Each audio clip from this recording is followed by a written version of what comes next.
Hello ladies and gentlemen, my name is Nahashon and today's video is all about the train ride from Nairobi to Kisumu. This train hasn't operated in several years. I can't remember how many, I think 10 or something. And yeah, today is the first time it's going on that route again. It's currently around 6:20 am. We just left the train station and we're heading to Kisumu. And this journey is supposed to take like 12 hours, which is a very long time. But in Kenya Railways defense, they market it as a safari train. So nobody goes on a safari driving at like 200 kilometers per hour. It is supposed to be slow, chilled, and hopefully very scenic. So yeah, let's check that out.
The Nairobi to Kisumu train had been dormant for the last 15 years and was relaunched on 17th December 2021.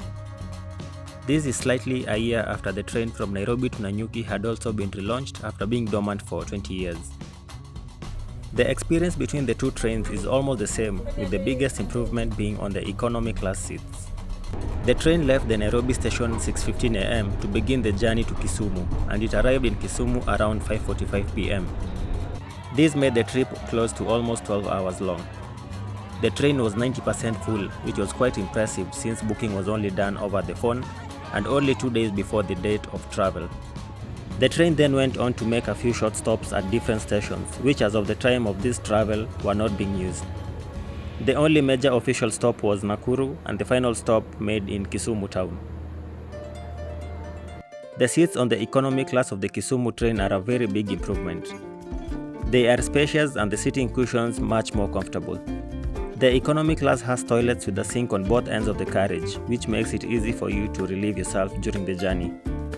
They just announced that, I'm falling.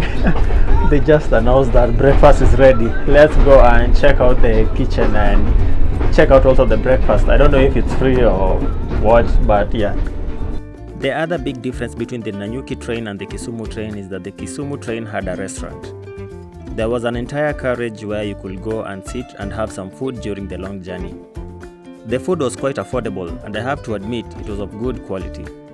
The restaurant is accessible from both the economy class and the first class since it's right in the middle of the train. The first class on both the Nanyuki train and the Kisumu train are exactly the same. They can accommodate up to 3 people, but in one cabin we sat only 2 people. The cabin has its own private door which you can lock. It also has a door which can give you access to the opposite cabin in case you're a large family or a group of friends. Once inside the cabin, the floor has a comfortable carpet. The seats are comfortable with each seat having an armrest. There are several storage options like cabinets, cup holders and even a table. The table can be opened to reveal a sink which has water that you can use to wash your hands. There is power sockets in the cabin, therefore no need to worry about your electronics running out of battery during the 12-hour long journey. This is not available in the economy class. The first class has access to a small hallway, which although I find it to be a bit too narrow, it gives you access to the toilets which are in both ends of the carriage, and can also work as an easy way to give you access to view the other side of the train. Generally, the trip from Nairobi to Kisumu has little to complain about. There has been a lot of debate going on in the internet with people complaining that 12 hours is a very long time, and why board the train instead of using a matatu which takes average 7 hours. The first major difference will be on the price. The economy class costs only 600 shillings, which is very affordable for most people who travel that route. During the festive season, buses have fluctuated prices as high as 2,000 shillings. To most people who are not wealthy, paying 600 shillings is a no-brainer and worth the 12-hour journey. The first class costs 2,000 shillings and is more comfortable than any bus I have used to travel to Kisumu. Kenya Railways market this as a safari train, and true to its word, nobody goes on a safari traveling at blazing speeds. This doesn't mean that Kenya Railways is perfect. I think they should bring faster trains. I do believe the trains that are used as commuter trains, commonly known as DMU trains, should be introduced on board the Kisumu and Nanyuki train and act as a faster means of travel to the destinations. Even better, Kenya Railways should maybe open up the routes to private companies to run their own trains and create competition, while Kenya Railways focuses on maintaining the tracks and scheduling. The other problem with Kenya Railways is that it tends to be run like a business still in the Stone Age. To book the train, you had to call a number, which means having to wait for a very long time in the line, and afterwards forwarding the Mpesa message to them for them to manually book you. This should not be acceptable in this digital era we are in. Kenya Railways should create an online booking system that has even an option of choosing a seat, otherwise so many inconveniences can happen. That being said, should you use the train? This is a trip I highly recommend to do because it gives you amazing views of the Rift Valley as you travel to Kisumu. And while traveling to Nanyuki, you get to see the highlands of central Kenya before stretching the plains of Laikipia. The trip can be made more interesting by traveling as a group and using the first-class cabins. On reaching Kisumu, I went to a hotel with very good views of the city and Lake Victoria. That's all I'm going to say right now about Kisumu. Be sure you're subscribed to the channel because next year we are going to do an extensive trip around Western Kenya, Central Kenya and the coastal region, and maybe our first trip outside the country. Thanks for watching and see you soon. I'm in this resort in Kisumu called Lago Resort, and this is how it looks like. It's quite simple, but it's very good for one thing which I'll show you in a few. That's the toilet and a hot shower bathroom, and that's the bed. Then there's this table which reminds me of primary school, which you can use as a work desk. And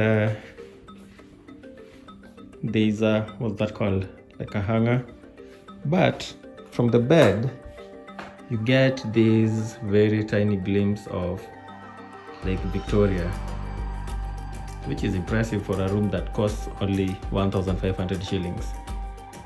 Although I wish it had like big slider windows, but that's what it looks like. So let's check out from the balcony side.